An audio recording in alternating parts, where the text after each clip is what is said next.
Our goal for this lesson is to learn the structure and function of the kidneys and how they filter blood in the body to reabsorb water and form urine.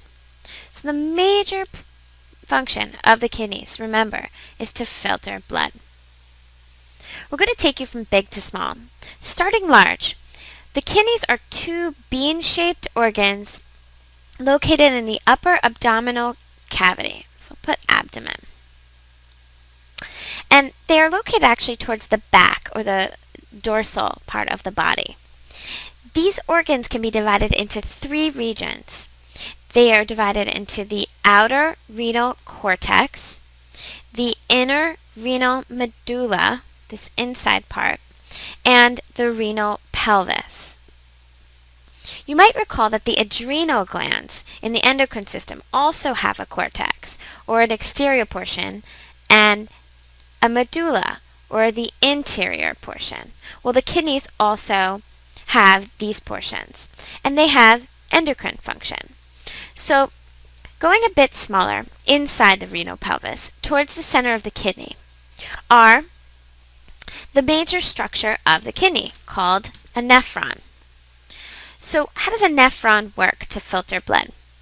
Well, nephrons return water and much needed nutrients back to the body to restore blood volume and pressure. So, water and nutrients help with blood pressure. And this is essential to all cell function.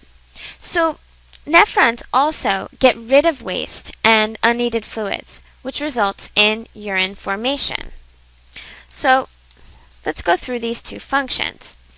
Dual purpose. One is to reabsorb water, blood cells, and amino acids, and two is to remove waste.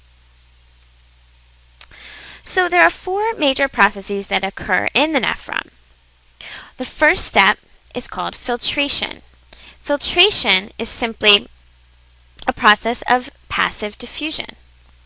Due to the strong blood pressure entering the capillaries of the glomerulus, right here, the plasma entering this blood is forced out of the blood, entering these capillaries is forced out of the blood and into this Bowman's capsule right here, this capsule around the glomerulus.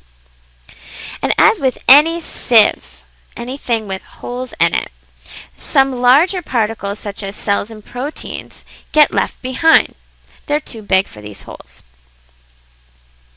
So the second and third processes, known as secretion and reabsorption, modify what was forced into the nephron.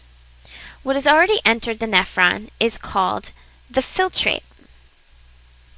So write that here. Filtrate. So what's important about reabsorption? Well, glucose and amino acids are always reabsorbed back into the blood. Other substances are more regulated based on how much of a substance the body needs. Water, for example, is reabsorbed back into the blood as well. So we think of water and glucose as being important, so they are reabsorbed. Where does this happen? This long loop of Henle, the distal convoluted tubules, and in the collecting tubules. This is where water and glucose are mainly reabsorbed, mostly water. So most of the secretion and reabsorption that takes place happen in the proximal and the distal convoluted tubules. The last job of the nephron is to excrete wastes. So it excretes it as a substance you might know well, called urine. Everything that passes into this collecting tubule at the end of the nephron travels to the bladder through the ureter. I'll put ureter and then bladder, where it is stored until it's ready to be released through the urethra. So a couple things to remember. Two functions of the nephron. One is to remove waste and reabsorb nutrients like water and amino acids.